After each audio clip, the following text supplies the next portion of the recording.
جانیے بنی اسرائیل کے ان خاندانوں کے متعلق جو دنیا کی طاقتور اقوام میں پنہاں ہیں۔ دیکھیے کتاب مقدس کس طرح سبتی اور یوبلی سالوں کے وسیلے امریکہ اور برطانیہ کے ہولناک مستقبل کو افشا کرتی ہے۔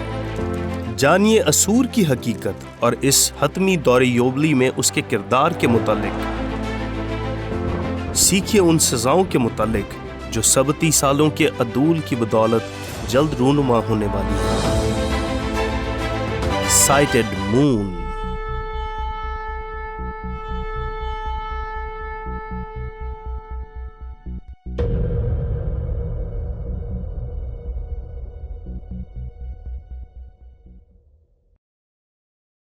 اس وقت ہم ٹروجن بادشاہوں کے بارے میں بات کر رہے ہیں کہ وہ کیسے اور کس طرح سے تمام یورپ میں داخل ہوئے، کیونکہ اگر آپ یورپ کے بادشاہوں اور رانیوں پر غور کریں تو آپ دیکھیں گے کہ وہ سب آپس میں رشتہ دار تھے۔ اور یہ کیسے ممکن ہوا؟ یہ ممکن ہو سکا ٹروجن بادشاہوں کے شجرہ نسب سے۔ کتنے لوگ اپنا شجرہ نسب معلوم کرنے کی کوشش کرتے ہیں؟ لکھا ہے کہ ہمیں اپنے اجداد کا تعاقب کر کے اپنا وقت ضائع نہیں کرنا چاہیے، مگر میں نے کیا۔ اچھا، بحث شروع ہو گئی۔ آپ کو یہ جاننا چاہیے کہ آپ کون ہیں۔ بہت کمال چیز ہے۔ اسے مذہبی رنگ نہ دیں بلکہ محض دلچسپی اور لطف کے لیے کریں۔ اور اب تو ایسے کمپیوٹر پروگرام متعارف ہو چکے ہیں جس میں صرف آپ کو اپنے نام کا اندراج کرنا ہوتا ہے اور آپ کا تمام شجرہ نسب آپ کے سامنے آ جاتا ہے۔ یہ ایلیریا ہے۔ یہ یورپ کا وہ حصہ ہے، اسے ایجین بھی کہتے ہیں۔ آپ کو سن کر حیرت ہوگی، یہ وہ جگہ ہے جہاں تک یشوع نے کنانیوں کا تعاقب کیا۔ اسے ہم بعد میں دیکھیں گے کیونکہ اس وقت ہم بہت سی نئی باتیں سیکھ رہے ہیں۔ یشوع نے یہاں تک کنانیوں کا پیچھا کیا۔ ایک اور روایت ہے جو میرے مطالعہ سے گزری ہے کہ اس کے مطابق یشوع نے انہیں نیست و نابود کرنے کے لیے پرتگال کے ساحل تک ان کا پیچھا کیا۔ ان کنانیوں میں سے کچھ لوگ محفوظ رہے اور اس علاقہ میں بس گئے، اور بعد ازاں آنے والے قبائل کی طرف سے بالائی علاقوں میں دھکیل دیے گئے۔ یہ شمالی یورپ ہجرت کر گئے، اور اسکاٹ لینڈ والے انہیں پکس کہتے ہیں۔ یاد ہے آپ نے بروٹس کے بارے میں سیکھا تھا؟ یہاں میں اپنے نوٹ سے بالکل ہٹ کر بات کر رہا ہوں۔ بروٹس ان تمام کو ایک کشتی میں سوار کر کے شمالی امریکہ کی طرف لے آیا تھا۔ آج ہم انہیں ایروکوا کے نام سے جانتے ہیں۔ کیا آپ نیو یارک کی 5 انگلیوں والی جھیل کے بارے میں جانتے ہیں؟ یہ وہی ہیں۔ بروٹس انہیں وہاں سے لایا تاکہ ان کی، آپ کی اور دوسرے قبائل سے لڑائی کو روکا جا سکے، ورنہ وہ ختم ہو جاتے۔ مگر کچھ شمالی انڈین ایسے بھی ہیں جو شمالی امریکہ کے باشندے نہیں ہیں، وہ یورپ سے آئے تھے۔ اور کچھ ایسے امریکی انڈین تھے جیسے جیریکیز، جن کے متعلق میں نے کل ذکر کیا تھا، جو مشرق وسطیٰ سے آئے تھے اور پھر یہیں پھنسے رہے، اور بادشاہ داؤد، ان کی سلطنت کا خاتمہ ہو گیا تھا۔ میں آپ کو یہاں یہ دکھا رہا ہوں کہ یہ وہ جگہ ہیں جہاں ٹروجن بادشاہ بسے۔ ہر چیز تفصیل کے ساتھ موجود ہے اور یہ کمال کی ہے۔ اور جو چیز میں آپ کو پیش کر رہا ہوں وہ یہ ہے، ہر پاور پوائنٹ پریزنٹیشن میں آپ وہی کچھ دیکھ رہے ہیں جو میں نے منتخب کیا ہے، جو نوٹس کی شکل میں موجود ہے، ای میل میں آنے والے نیوز لیٹرز کی طرح ہے۔ اگر آپ یہ پاور پوائنٹ کی پریزنٹیشنز حاصل کرنا چاہتے ہیں تو آپ انہیں حاصل کر سکتے ہیں اور انہیں اپنی کلیسیا یا جماعت کے ساتھ بانٹ سکتے ہیں۔ جو بھی آپ کرنا چاہیں آپ ایسا کر سکتے ہیں۔ آپ اس کی تصدیق کر سکتے ہیں۔ یہاں ٹرائے کے بادشاہوں کی فہرست ہے جو انٹونور تک نہیں، جو سکندر تک آتی ہے۔ بس ہمارے پاس یہاں 2 مختلف شجرنامے ہیں۔ سومیریوں کا اقسیم۔ سومیری کون تھے؟ ہم نے ابھی تک ان کے بارے میں بالکل بات نہیں کی ہے۔ یہ قبائل کا ایک الگ گروہ ہے جس کا تعلق اس جگہ سے ہے جسے آج ترکی کہا جاتا ہے، مگر ٹروجن ان کے ساتھ مل کر کام کر رہے تھے۔ کیوں؟ کیونکہ وہ ایک ہی لوگ تھے۔ آپ کو یاد ہوگا کہ ٹروجن یونانیوں سے ماخذ تھے جو مصر سے نکلے، اور سومیری، مجھے امید ہے کہ میں نے وہ حصہ حذف نہیں کیا ہوگا۔ مجھے لگتا ہے کہ میں نے اب تک اسے بیان کر دیا ہوگا۔ ہم سومیریوں کا احاطہ ضرور کریں گے، مگر یہاں مجھے ذرا جلدی کرنا ہوگی۔ یہ جرمنی اور اس کے کچھ بادشاہوں کے نام ہیں۔ ہم یہاں فرینکی بادشاہوں کا ذکر کر رہے ہیں۔ فرینکی بادشاہوں کے بارے میں حیرت انگیز بات یہ ہے کہ وہ تمام یہودا کی نسل سے تھے۔ ایک مرتبہ پھر ٹروجن نسب نامہ کے ذریعے تمام فرینکی بادشاہ لمبے بال رکھتے تھے۔ انہوں نے اپنی شاہی عہدے برقرار رکھے جب تک پوپ نے یہ تجویز نہ دی کہ مشرقی فرینکس یعنی جرمنی بادشاہوں کے میروونگی بادشاہوں کے بال کاٹنے سے ہی ان پر تسلط قائم کر سکیں گے۔ تعلق نظر آیا؟ یہ ان کے لیے دقت کا باعث کیوں تھا؟ کیونکہ وہ بادشاہ نذیر تھے، اور جب آپ ایک نذیر کے بال کاٹتے ہیں جیسے سیموئل نہیں تو کون؟ سمسون؟ جی سمسون۔ میں سن نہیں پایا۔ یہ حیرت انگیز بات ہے۔ ہمارے پاس یہ سارے میروونگی بادشاہ ہیں جو لمبے بال رکھتے تھے، کیوں؟ تو یہ تھی ٹرائے کی کہانی۔ میں نے اسے بہت مختصراً بیان کیا ہے کیونکہ میں نہیں چاہتا کہ آپ سب بور ہو جائیں۔ میں اور رابرٹ دوپہر کے کھانے کے وقت بات کر رہے تھے اور وہ مجھے بہت اچھے سے سمجھتے ہیں۔ یہ امریکی ہیں، یہ کینیڈی، یہ آسٹریلوی، یہ کیوی یعنی نیوزی لینڈرز، سب مختلف ہیں۔ میں نہیں بتاؤں گا انہوں نے امریکیوں کے بارے میں کیا کہا۔ آپ انہیں پسند کرتے ہیں۔ دیکھیں، کینیڈینز خود کو غیر محفوظ سمجھتے ہیں، اور انہوں نے میرے بارے میں درست کہا۔ میں خود کو ایسا محسوس کرتا ہوں۔ مجھے لگتا ہے اس مضمون میں آپ دلچسپی نہیں لے رہے۔ کل رات کیمپ فائر کے وقت میری کیفیت یہی تھی۔ مجھے یقین دہانی کی ضرورت تھی، کیونکہ میں اسرائیل آتا جاتا ہوں اور میرے ساتھ چند ایک لوگ ہوتے ہیں۔ جب ان کے بارے میں بات کرتے ہیں تو میں انہیں دکھاتا ہوں کہ کل یہاں تھی، تو وہ دلچسپی ظاہر کرتے ہیں۔ جی، مگر میرے لیے آج دوپہر اتنی بڑی تعداد میں لوگوں کو یہاں دیکھنا، ایک مجمع کی شکل میں دیکھنا، میرے لیے حیران کن ہے۔ معذرت، میں ایک بار پھر بھٹک گیا۔ مجھے یقین دہانی کی ضرورت پڑتی ہے۔ اسپارٹن کون تھے؟ ٹھیک ہے، ہم قدر اختصار کے ساتھ ٹروجن کی بات کر چکے ہیں۔ وہ شمعون کے قبیلے سے ہیں اور ان کا تعلق لا سے دو مونیا سے ہے۔ اور اگر آپ سٹیفن کالنز کی ویب سائٹ پر جائیں، اسے لکھ لیں، سٹیفن کالنز اور اسرائیل کے 10 گمشدہ قبائل۔ آپ ان کی ویب سائٹ پر جائیں، یہ آپ کو ایک کہانی سناتے ہیں۔ اگر آپ یائیر داوید YAIRDAVID بریٹ ایم پر وزٹ کریں تو ان کے پاس تمام معلومات موجود ہیں۔ ان کے پاس پورا شجرہ نسب موجود ہے۔ اسپارٹن کون تھے؟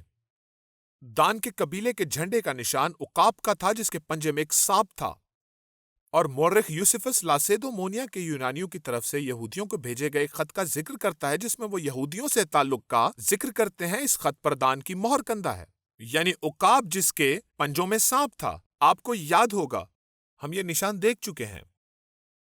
یہودی قوم کے سردار کاہن یونتن، میں نے پہلے اس کا نام ایلی غلط لیا تھا، اعلیٰ عہدیداروں اور سینٹ۔ اعلیٰ عہدیداروں سے مراد مجلس اعظمہ کے لوگ ہیں، اور سینٹ اور لاسیدومونیا کے لوگ تمہیں سلام کہتے ہیں۔ پچھلے زمانہ میں جب اورنائس سردار کاہن تھا، جو خط بھیجا گیا جس کا مضمون ہمارے درمیان رشتہ داری تھا۔ دیکھیں، لاسیدومونیا کے لوگ یہودیوں کو لکھ رہے ہیں۔ اس کی ایک نقل اس خط کے ساتھ ملحق ہے۔ ہم نے اس خط کو خوشی سے قبول کیا ہے کیونکہ ہمیں اس کے بارے میں مقدس تحریروں کے وسیلہ تسلی ہے۔ کون سی مقدس تحریروں سے؟ تورا۔ ان کے پاس تورا موجود تھی، مگر پھر بھی ہم نے یہ مناسب جانا کہ اس رشتے کا اظہار کرنے میں پہل کریں۔ آپ کو یہ اندازہ ہے وہ جلال جو ہمیں تمہاری طرف سے پہنچا ہے اس وقت سے قائم ہے جس سے ہمارے درمیان اس رشتے کی تصدیق ہوئی ہے، اور جب ہم مقدس عیدوں کے موقع پر یونانی مقدس تہوار بنا رہے ہیں، مقدس اور عیدوں تہواروں پر خدا کے حضور قربانی گزرانتے تمہارے تحفظ اور جیت کی دعا کرتے ہیں۔